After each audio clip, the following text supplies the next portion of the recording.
Whistle சின்னம் வேட்பாளர்கள் இருந்தார்கள். ஸ்ட்ராங்கான வேட்பாளர்களுக்கெல்லாம், பலவீனமான வேட்பாளருக்கெல்லாம் ஏதோ இருந்தாங்க. ஆனா எடப்பாடி தொகுதியில மட்டும் அந்த வேட்பாளர் தலைமறைவானதும், காணாமல் போனதும், அந்த விசில் சின்னம் அந்த பேலட்ல வராதல் போனதும், வேற வழி இல்லாம அங்க யாரோ ஒரு சுயேட்சையை இவங்க அடாப்ட் பண்ணாங்க கடைசி நேரத்துல.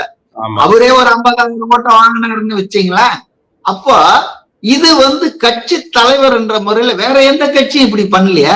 வேற எந்த கட்சியும், எதிர்கட்சி எல்லாம் எதுவுமே இப்படி வேட்பாளர்களை விலை கொடுத்து வாங்குறது, மறைச்சு வச்சிருந்து பண்ணலையே.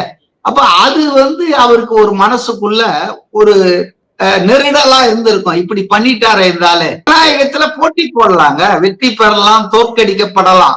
ஆனா வேட்பாளரையே காசு கொடுத்து விலைக்கு வாங்குறதுன்றது அது ஒரு மிகப்பெரிய தவறு இல்லையா?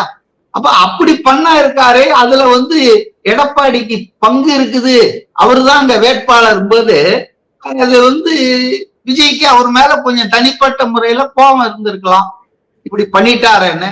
அப்ப அவர் போகாம இருந்திருக்கலாம். இது தெரியாம எல்லாரையும் பார்க்கணும், எல்லாரையும் பார்க்கணும். பிரேமலதாவை போய் பார்த்தாரு அவரு, அன்புமணி ராமதாஸ பார்த்தாரு. அதிமுக கூட்டணியில இருந்தா அன்புமணி. தினகரனை போய் பார்க்கலன்னு சொல்லுவீங்களா நீங்க? தினகரன் பேசுற பேச்சுக்களுக்கு தேர்தலுக்கு முன்னால பேசினாரு, இப்ப என்ன பேசிட்டு இருக்காரு.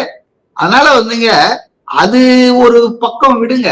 ஆனா இந்த கட்சி ரெண்டா உடைஞ்சி ஒரு பகுதி ஆதரவு கொடுக்கறது, சட்ட சிக்கல்கள் வர்றது. அதனால அதுவும் இவங்க எல்லாம் குற்ற பின்னணியை உள்ளவர்களாக குற்றச்சாட்டுக்கு ஆளாயும் இருக்காங்க. இவங்க மேல எல்லாம் நடவடிக்கை எடுக்கலாம்னு சாங்ஷன் வேற கவர்னர் பண்ணி இருக்காரு.